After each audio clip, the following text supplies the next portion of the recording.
Cordial saludo a todos. Un día más, con la gracia del Señor, proseguimos el comentario del Catecismo de nuestra Madre la Iglesia. Dentro de la explicación del sacramento de la Eucaristía, en la que nos encontramos, estamos dentro de una parte, un apartado que habla del desarrollo de la celebración, va explicitando el sentido de las distintas partes de la liturgia de la Eucaristía. Y en concreto hoy nos adentramos en el punto 1353. 1353, después de que ayer concluimos con la explicación de la parte del prefacio del Sanctus, de la misa, entramos en la parte siguiente, que tiene el nombre de epíclesis y el relato de la institución de la Eucaristía. No nos asustemos así por las palabras un poco tan técnicas, porque si la Iglesia mantiene pues alguna de estas palabras recogida en un catecismo como es este caso, pues es porque es consciente de que es algo excepcional. Como ya os he dicho en alguna ocasión, este es un catecismo que, aunque sea muy profundo en su expresión, no abusa en ningún momento de tecnicismos ni de, como se dice popularmente, latinajos o expresiones así de idioma griego o hebreo. No abusa. Si lo hace en alguna ocasión es porque se está hablando de una palabra clave, básica, pues que es muy conveniente poder mantener, pues para poder preservar y expresar mejor un contenido de fe. Una de esas palabras es la palabra epíclesis. Vamos a explicarla. Dice así este punto. En la epíclesis, la Iglesia pide al Padre que envíe su Espíritu Santo, o el poder de su bendición, según dice el canon romano, sobre el pan y el vino, para que se conviertan por su poder en el cuerpo y sangre de Jesucristo, y que quienes toman parte de la Eucaristía sean un solo cuerpo y un solo espíritu. Algunas tradiciones litúrgicas colocan la epíclesis después de la anamnesis. Vamos a ver. Por lo tanto, la palabra epíclesis es la invocación al Espíritu Santo la invocación al Padre para que envíe el Espíritu Santo sobre esas ofrendas que se han presentado en el altar. Es la invocación al Espíritu Santo para que tenga lugar la conversión del pan y el vino en el cuerpo y sangre de Jesús. Ahora, es verdad que la palabra epíclesis, por extensión, se aplica también a todo el resto de los sacramentos. Hay un momento de epíclesis en el que en todos los sacramentos se pide la fuerza del Espíritu Santo para que tenga eficacia eso que en el sacramento estamos celebrando, para que no sea únicamente un deseo, sino para que sea efectivo.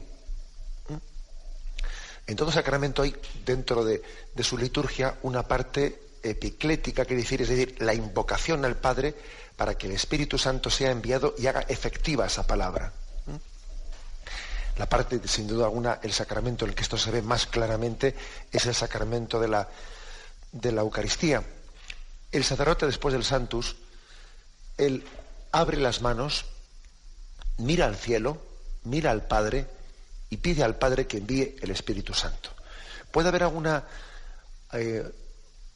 además dice, pide al Padre que envíe el Espíritu Santo, y en ese momento él extiende las manos sobre las ofrendas como significando que en ese momento el Espíritu Santo es enviado, y esas manos del sacerdote que se extienden sobre el pan y el vino son imagen del Espíritu Santo que desciende, son el signo de que esa súplica ha sido escuchada y que el Espíritu Santo desciende sobre ese pan y ese vino. Esto se llama la epíclesis.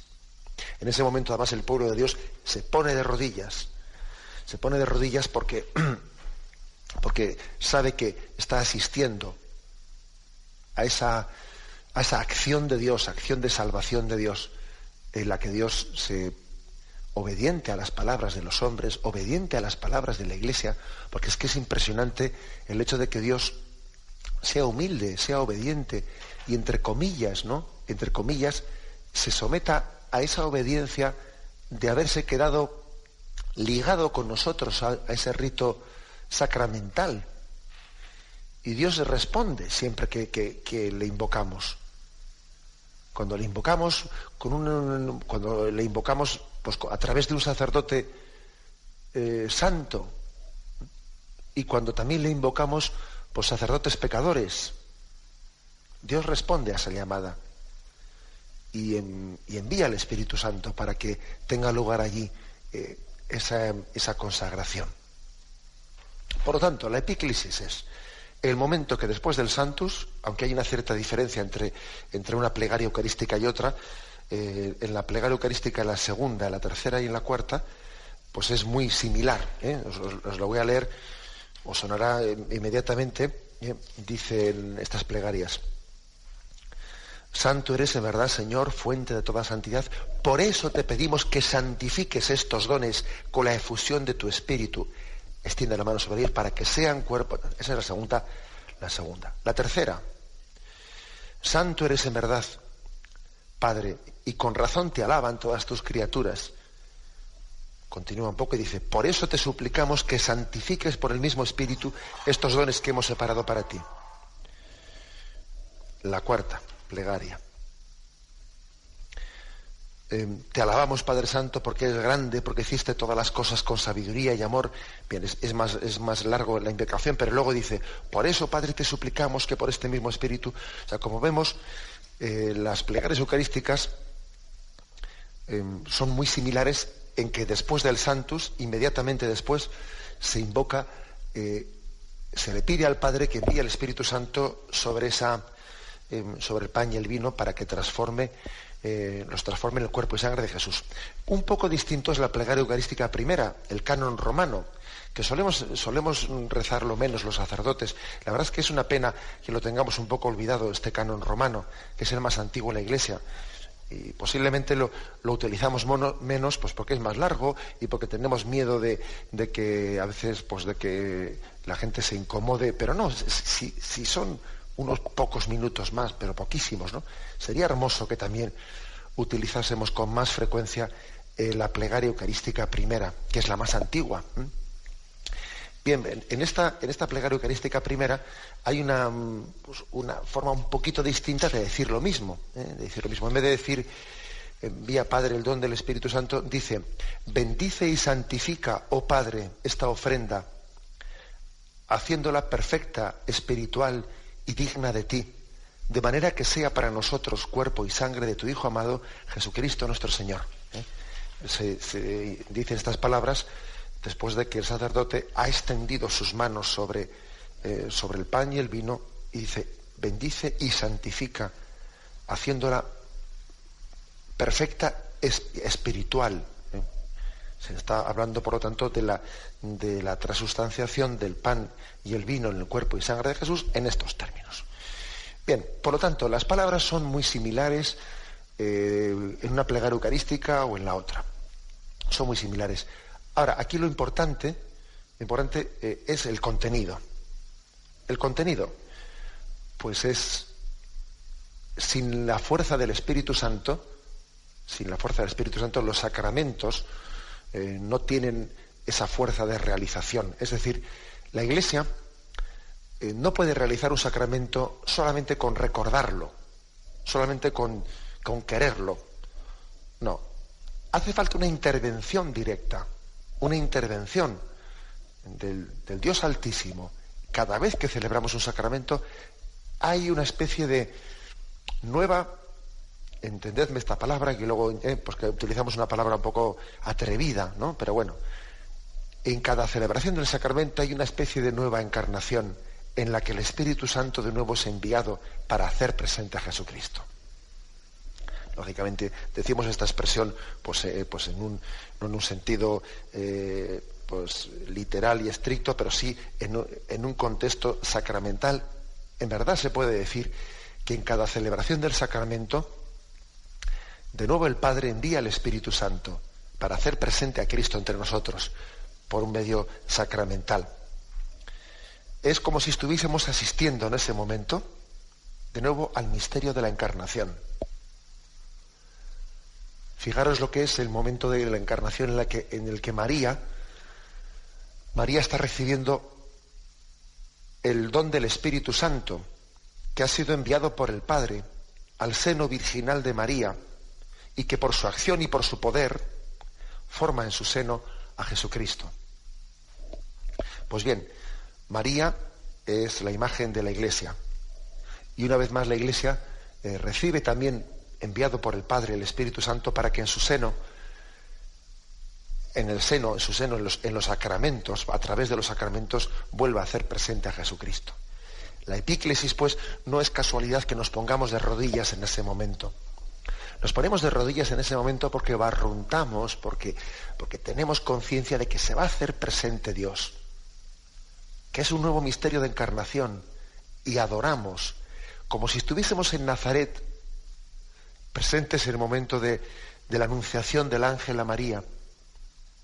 Con esa unción nos ponemos ahí de rodillas y barruntamos el misterio de esa presencia de Dios. También hay otro pasaje, ¿no?, de la historia de la salvación al que conviene hacer referencia, ¿no? Nos ayudaría, ¿no?, a hacer referencia para entender, pues, lo sagrado de este momento de la epíclesis. Me refiero al comienzo del Génesis, donde dice el relato de la creación, Génesis 1, versículo 1. En el principio creó Dios los cielos y la tierra. La tierra era caos y confusión y oscuridad por encima del abismo. Y el Espíritu de Dios aleteaba por encima de las aguas. Ese Espíritu de Dios que se cernía sobre las... Ahí se describe, por lo tanto, la creación del mundo como partiendo de la nada, del caos, de la confusión. La nada y el caos y la confusión, pues viene a ser lo mismo para el autor del libro bíblico. Y en medio de esa nada, de ese caos, de esa confusión, viene el Espíritu aleteando sobre las aguas. Y el Espíritu es el que crea de la nada. Bueno, pues esa imagen también es imagen de la epíclesis, cuando el sacerdote ha invocado al Padre para que envíe el Espíritu Santo, extiende sus manos sobre las ofrendas, como el Espíritu aleteaba sobre las aguas, así también Él extiende las manos sobre las ofrendas, y ahora no es que vaya a crear de la nada, porque es que eso ya está creado, pero Él va por el poder del Espíritu Santo a ser instrumento para que allí tenga lugar una nueva creación. La nueva creación es la creación de la transustanciación, de la transformación de esos elementos naturales en una presencia sobrenatural de Dios. Si milagro fue, por obra del Espíritu Santo, el crear el mundo de la nada, y dice el Génesis que el Espíritu aleteaba sobre aquella nada, sobre aquel caos, y el Espíritu hizo el milagro de crear el mundo de la nada, todavía tanto milagro, mayor milagro es todavía el milagro de la recreación del mundo, de hacer presente sobrenaturalmente, ¿no?, esa presencia de Dios sustancial, hacerla presente a través de unos elementos naturales. Si milagro fue la transformación del agua en las bodas de Caná, del agua en vino, mayor milagro es también el milagro de la transformación del vino en la sangre del Señor. Hay pues también en ese pasaje de las bodas de Caná, es una evocación de las dos partes en la historia de la salvación. La primera parte es la parte del Antiguo Testamento en la que Dios nos dona, o sea, nos da su misericordia, nos muestra su amor en la creación del mundo. La segunda parte de la historia de la salvación en Cristo es la donación de la misericordia de Dios, no ya en la creación del mundo, sino en la recreación del mundo, en hacer presente sobrenaturalmente, ¿no?, a Dios entre nosotros. Yo, por lo tanto, creo que a mí creo que nos ayudaría tanto a los sacerdotes que celebramos la Santa Misa como a los fieles que participan activamente en ella, que en este momento de la Santa Misa, después del Sanctus, cuando el sacerdote extiende las manos, pide al Padre que envíe al Espíritu Santo y entonces las pone extendidas sobre las ofrendas, en ese momento que con toda unción pidamos a la Virgen María, en ese momento, pues ser nosotros el seno acogedor, el seno abierto, en el que el Padre envía al Espíritu Santo para formar a Jesucristo en nosotros.